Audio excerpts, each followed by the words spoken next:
Mrs. Jyoti Vij, Director, FICCI, senior officials of FICCI, Admiral Vatsan, defense officers present here, defense attaches, members of industries, friends from media, ladies and gentlemen. It's indeed a matter of great pride for me to come here this morning. And I was told that FICCI is the oldest industrial voice of industrial organization that is there, and I can see the quote right in front of me. Mahatma Gandhi, our heritage, addressed FICCI on 4th AGM on 7th of April 1931. So that's rather old and lot of tradition here. So it's indeed a matter of great privilege for me to be here, and I say so with a purpose. And we discussed that during when I sat down with you all when I came in here. The national dream is that we need to be a developed country by 2047. So that's Viksit Bharat 2047. What does Viksit Bharat 2047 mean? And my co-panelists did bring it out. Viksit Bharat, some of the yardstick that we need to meet are a $30 trillion economy. And $30 trillion economy is possible in case industries play up. It is possible in case our armed forces provide the secure environment that is required for the nation to progress. So this dialogue between industry and the armed forces, I think my compliments to FICCI to have organized this, to have given this platform so that so many officers are here and we can share our views, and industries, and very nicely put across by Mr. Ashok just before me, the challenges that of course you all are facing, and we face those challenges too. So these are good forums when we can articulate our views and find a pragmatic way forward. So what I'll do this morning is very briefly touch upon 4 issues that I feel are important for us moving ahead. That is the industry and the security forces. I will touch upon the geopolitical landscape as to how it impacts both of us. We talked about the changing character of warfare very briefly. Mr. Vinod Sai just did mention about it. So I will elaborate upon it a little more. I will also touch upon Operation Sindhur, although you all know it as well as I do, but I'll just tell you certain things that the military planners did and certain lessons that I feel are important as far as the industry and the armed forces are concerned. And finally, a few recommendations. I've been making them. A lot of it you know, but I'll just try and summarize them. And I think Ms. Jyoti did speak about some of them, and of course I will try and articulate a few more. As far as the geopolitical landscape is concerned, the great power rivalry is playing out between the United States and China. So United States getting more and more transactional. So you can see, especially with the current sort of dispensation which is there. On the other hand, China, which till now was looking at hiding its capabilities and buying time, now wants to be on a high table everywhere. 3 things that Chinese, we need to be very, very cognizant, the two of us, the trend lines that I would sort of flag. 1, it is indeed the manufacturing hub of the world. It takes a lot to get out of that what is not available in China. They produce it in bulk, they produce it, whatever you may say. When it comes down to L1, you always look at something which is cheaply available. So how do you get over that trap is one issue that the armed forces as well as the industry needs to be cognizant about. Second is the technology. So you all would have read, I'm sure, very, very learned audience here, that there was a study carried out by Australian Strategic Policy Institute which stated they've been following 64 technologies, key technologies, what Ms. Jyoti talked about, artificial intelligence, quantum, etc., etc. So US was a leader in 60 out of the 64 in early 2000s, 56 out of 64, now China is the lead. So they are taking massive steps there. So technology is the second thing. Third is the rare earth. That's the new gold, I would say, for anything that is niche. They have actually a monopoly, and the way they are going about it, it's going to be very, very challenging in future in case we do not take adequate steps. The second issue with respect to geopolitical landscape is the rising protectionism. So just last evening I was listening to the news, and two news back to back. One with respect to the iPhone manufacturing sort of coming down to India, and how China is now trying to ensure that whatever, whosoever were experts in that are not made available to India, so as to stymie our progress. So nobody would want that India should keep progressing in the manner, IDDM that we talked about. They want us to be dependent. Protectionism is something we need to be again very, very watchful about, and we need to take steps to ensure how do we sort of get over that. Second, of course, when we looked at the deal that the Trump administration is wanting to get, again, they are looking at their interests first. We looked at a globalized world order, say sometime just about less than 5 years ago. We thought the barriers were breaking, but come Brexit and thereafter things have actually changed. Now there is a lot of protectionism which is going on. The third issue that as far as the geopolitical landscape is concerned is the increasing use of war as an instrument of state policy. So till 22nd of February 22, one did not quite think that a conventional war in the sense that it happened, say, in 1971 or the Israeli wars that we looked at, or the world wars we looked at, whether such a thing could happen. And now it's all happening. So you have the strong leaders who do not hesitate in using force as an instrument of state policy. So the chances have increased manifold. So what is the bottom line as far as the geopolitical landscape is concerned for the industry and for us? Firstly, for the industry and for us, the locus of control as a nation has to be internal. We have to have all the critical items that we require, technology that we require, the products that we require internal. I will talk about it a little more ahead. And of course, to be a nation to be reckoned with and to deter your adversaries, you need to have sharp, hard military power. Without that, it's all, a fantasy that you'll be able to stand up to yourself. Let me now briefly touch upon the second issue that I was mentioning in the morning, was the changing character of warfare. The nature of warfare has not changed. It has a political dimension. It is about violence. It's about imposing your will onto the other one. But the character, as we are seeing, is changing. We talked about use of autonomous weapon systems, quantum computing, space. Your OODA loop is actually shortening.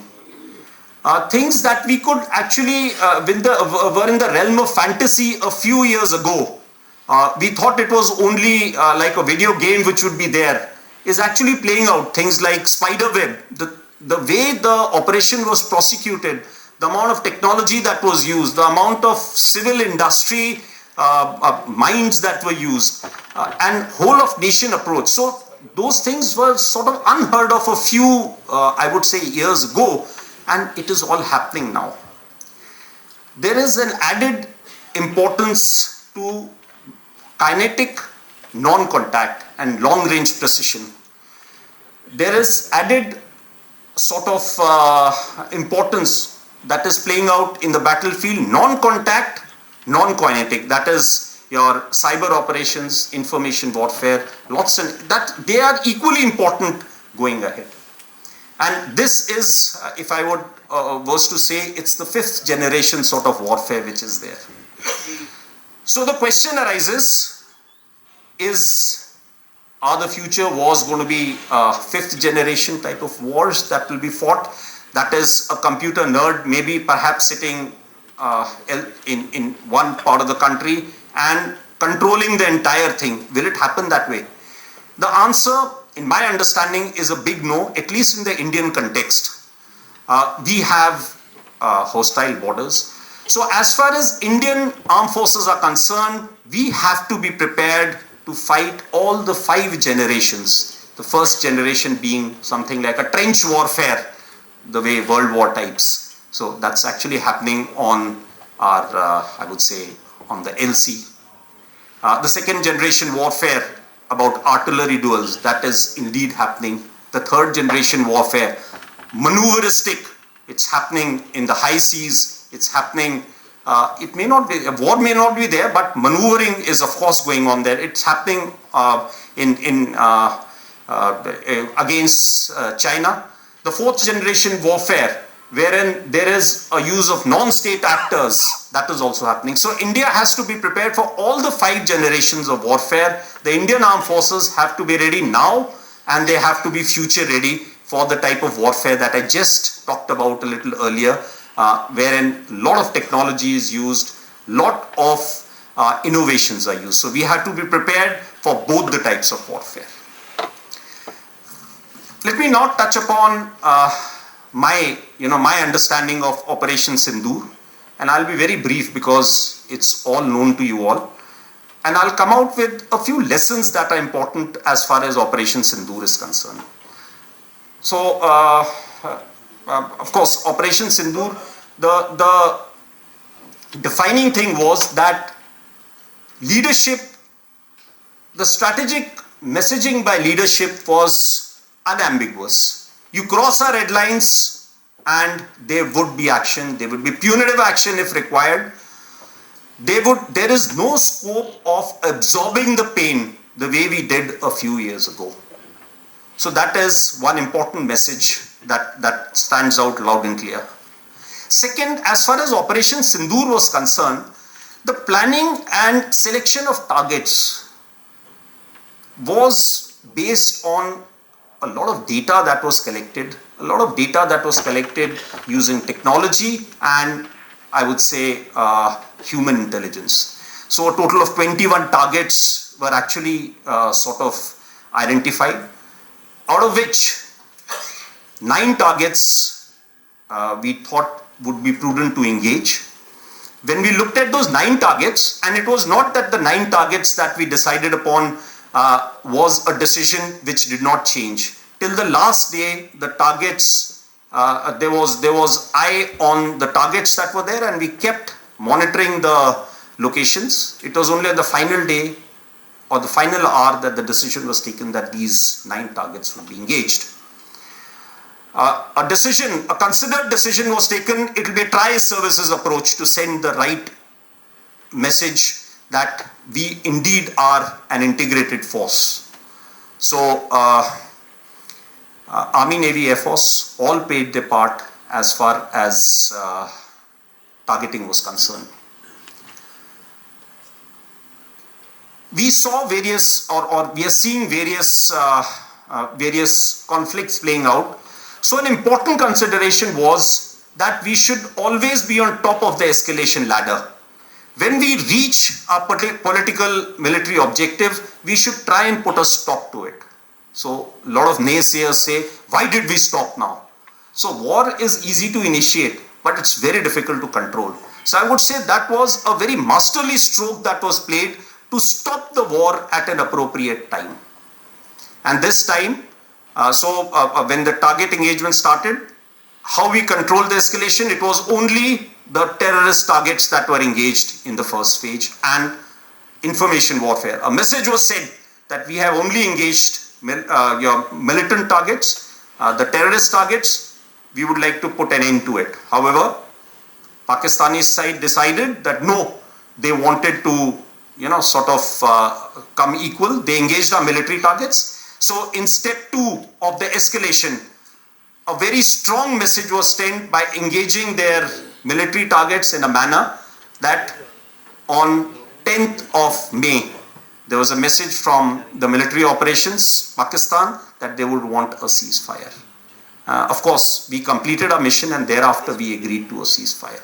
So the idea was to ensure that we end the conflict on top of the escalation ladder. And thereafter, of course, it is all about information warfare, how the narrative shape out. That's another domain that could be discussed. And the reason why this particular thing happened, because there was a punch that was ready, and they realized that hidden punch, in case that comes through, Pakistan would be in a very, very bad condition. So that was the reason why they asked for a ceasefire. Of course, another important thing during Op Sindhur was air defense and how it panned out. So it is good, bad. We could do a lot. Mr. Ashok did talk about it, that some of our indigenous systems performed well, some did not perform very well too. So it's of course a cat and mouse game, as I was mentioning outside. We need to be at it. This time, thankfully, our population centers were not quite addressed.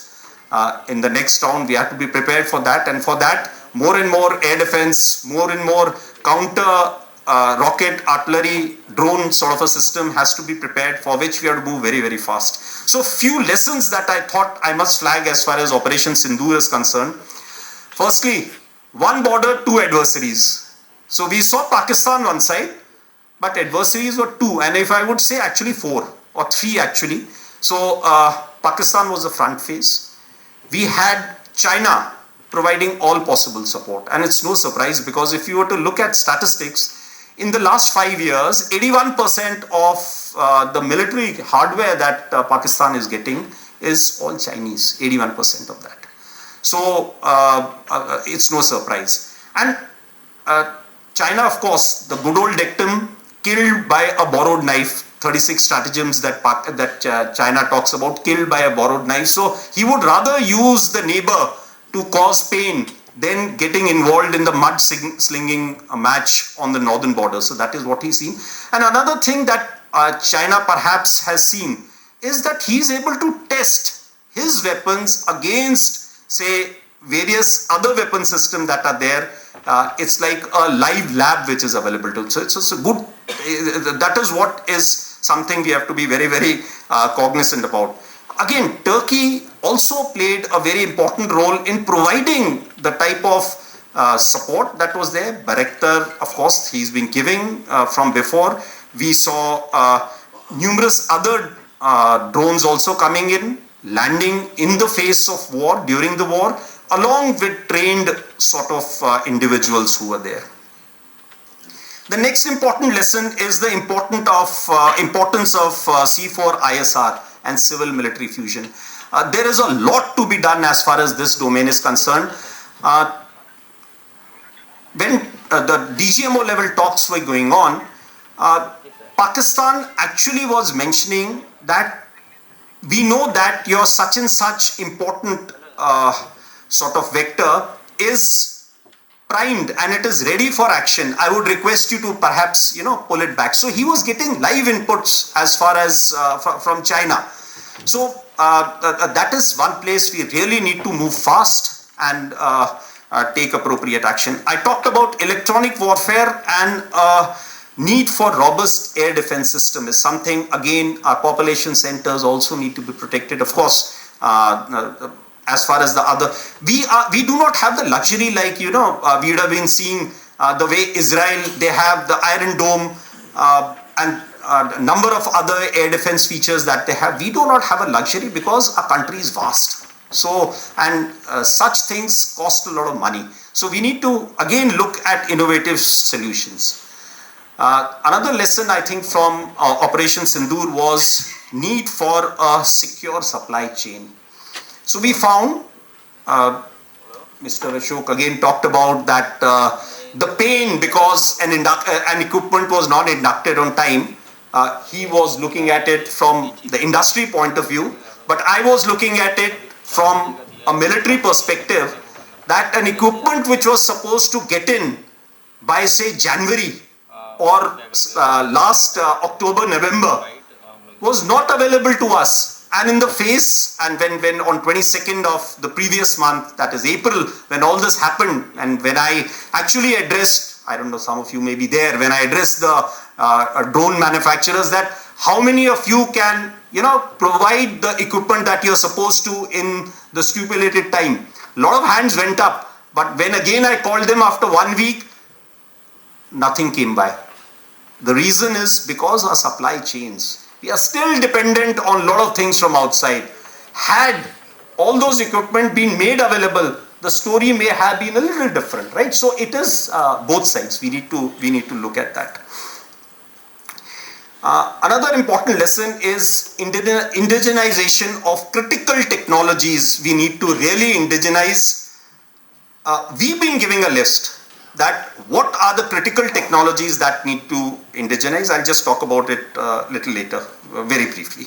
And cyber hardening is something. So these were the important lessons that I thought emerged from Operation Sindhur. Operation Sindhur is I would say a very, very short sort of a skirmish which was there. So we need to just take it as far as these lessons are concerned in that light. It is not a full war the way it may sort of emerge.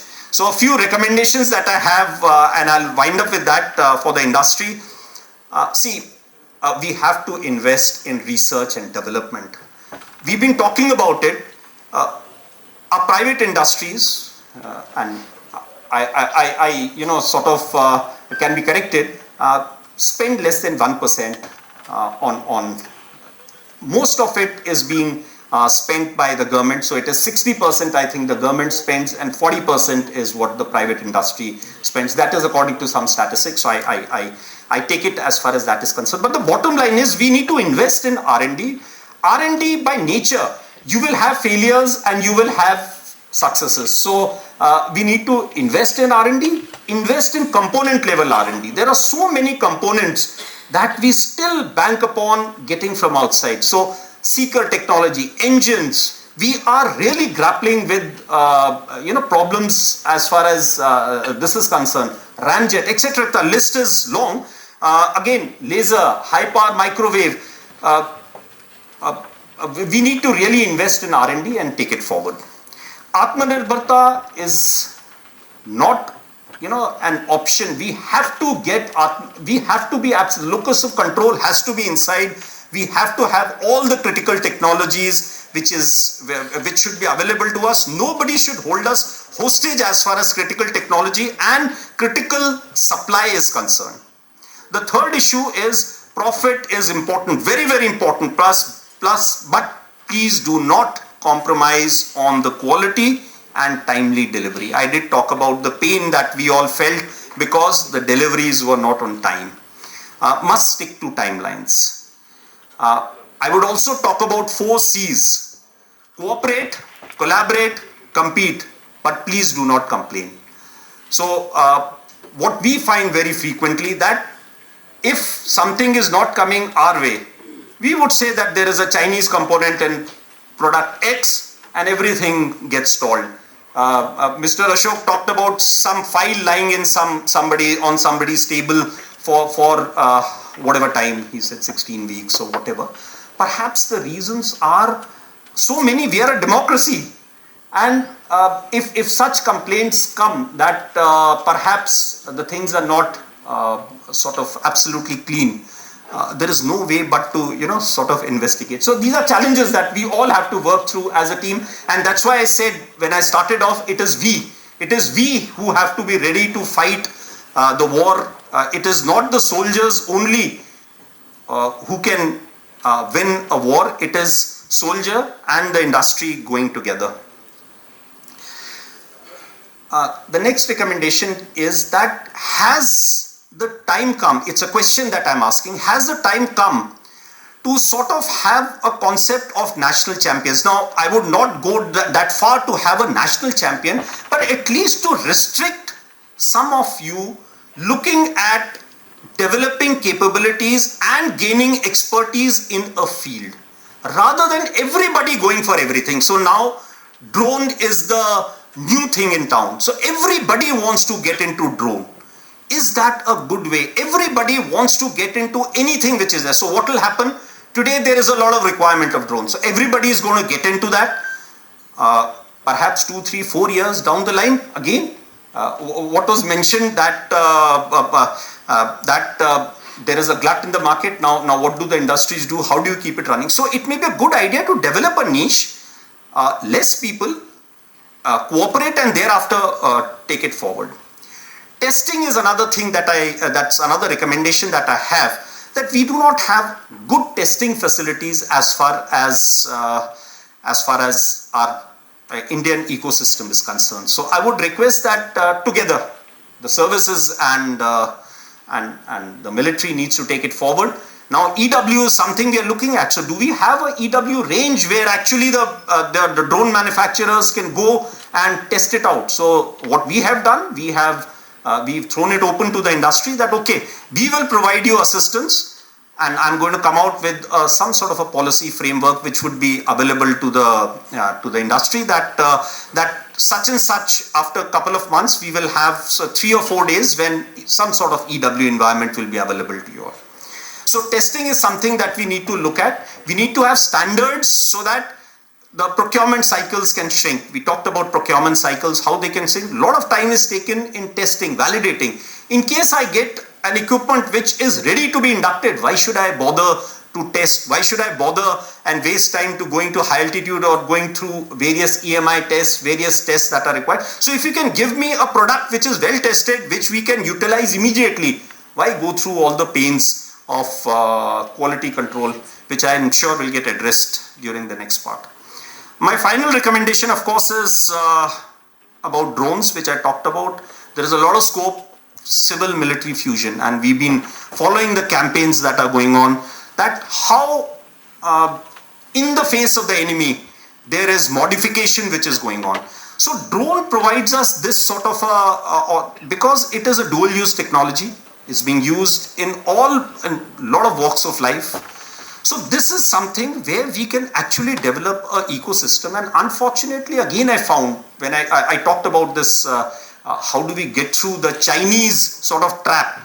I found that lot of things are available cheaply. So a shortcut is taken by getting parts or the drone parts from outside. So we need to develop this. We've been in consultation with the Ministry of Defense and others to come up with a framework, and I'm sure by September, October, we should be out with a drone framework wherein we are looking at how to incentivize firstly all the production which is there, how to get through the vulnerabilities, how to facilitate testing would be the basic theme of this particular. So there are the requirement of drones for the Indian Armed Forces is massive. So I would request that special emphasis be played on that, and towards that end my compliments to FICCI, because I think the basic theme here is this, and we're going to have a lot of discussion on that. So ma'am, my compliments to you all for organizing this particular event. My compliments for such a wonderful, the three of you really set the stage. There's nothing much for me to articulate thereafter. You touched upon all the correct things, and I'm sure the discussions in the afternoon today are going to come up with some very viable solutions. I wish you all the very best. Thank you very much for your patience, and good luck to you all.